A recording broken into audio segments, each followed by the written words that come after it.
Armand Viré, qui découvrit les grottes de la cave et les aménagea, n'était pas l'auteur d'origine.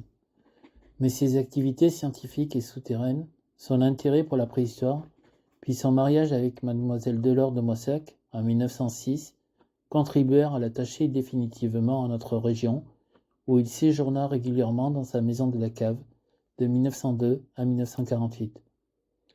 Né en 1859 à Lorez-le-Bocage, en Seine-et-Marne, il fit de brillantes études à Paris et soutint en 1889 sa thèse de doctorat en sciences naturelles sur la faune obscuricole, révélant au monde scientifique l'existence réelle d'une vie du monde cavernicole.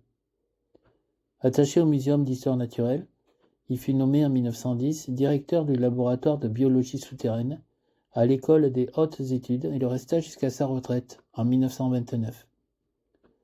Entraîné par sa curiosité naturelle et sa passion pour le monde souterrain, il devait ramener de ses explorations spéléo, de Padirac en particulier, plusieurs centaines de crustacés, mollusques ou insectes cavernicoles pour les étudier dans son laboratoire parisien des Catacombes.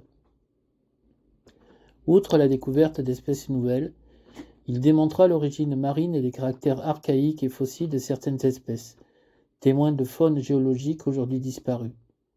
Il fit des recherches sur l'influence du milieu sur les êtres vivants qui, soumis à l'obscurité totale, se décolorent, deviennent aveugles, mais par contre accroissent leurs organes sensoriels et tactiles pour s'adapter à leur milieu. Bien que moins abondante, la flore souterraine, algues, mousses, lichens, champignons, a retenu toute l'attention de Viré lors de ses prospections spéléologiques et archéologiques. En même temps que Martel créait la science géologique des cavernes, Armand Viré en révélait la biologie. En 1895, il fit la connaissance de Martel et de ses équipiers lautois, Peset, Rupin et le chanoine Albe, avec qui il explora de nombreuses zigues sur le causse de Quercy et dans les Cévennes. Peu après la découverte de Padirac, il rejoint Martel pour compléter l'exploration du gouffre et sa rivière souterraine et s'occupe de partir de 1898 de l'aménagement touristique du site, comme il le fera plus tard pour la cave. En 1902, il entreprit donc de descendre dans une higue du voisinage de la commune de La Cave, et ce fut la découverte de magnifiques salles de ligue de Saint-Saul, et le rêve fou de trouver un passage jusqu'à la vallée pour permettre la visite.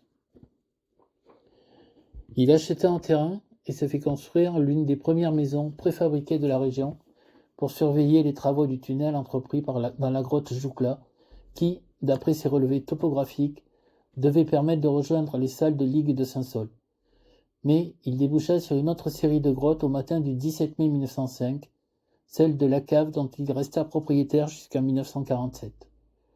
Depuis, il ne cessa de publier les résultats de ses fouilles et de ses découvertes spéléologiques et préhistoriques entreprises sur les côtes du Quercy, et plus spécialement autour de la cave, grotte Joucla, la Combe-Culier, l'abri de la rivière de Tulle, la grotte bâtie de Saint-Sauzy, le Bourgnetou à Blanzaguet, ou la grotte du Pied de la Vache à La Forge, et sur le causse de Gramat, où le réseau hydrologique souterrain de Loïs attira son attention.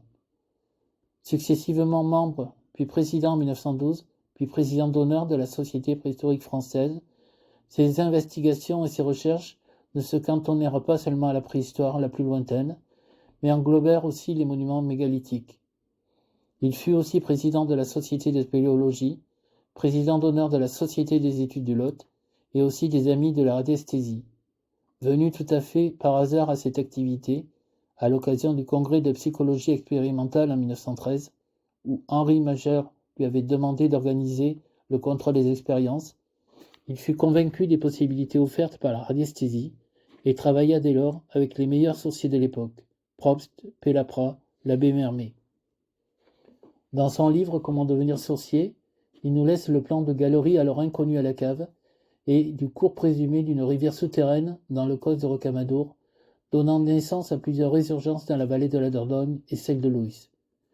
Ses activités radiesthésistes le conduisirent au Maroc espagnol, puis à Haïti en 1938 pour chercher l'eau à la demande du gouvernement. Il en ramena une étude intéressante sur la préhistoire en Haïti. Âgé de 80 ans, il fit une chute dans un gouffre auprès du Bug, à la suite de la rupture d'un câble.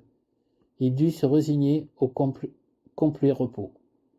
Il mourut à Moissac le 15 juillet 1951, nous laissant confondus par ses compétences multiples et son extraordinaire activité.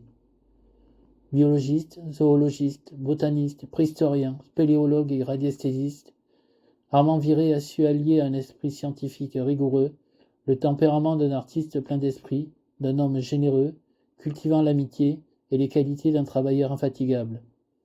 D'innombrables expéditions dans les cavernes et les abîmes, de multiples chantiers de fouilles, de nombreuses photographies, encore inédites, prises sur les lieux de ses travaux, et plus de 200 publications.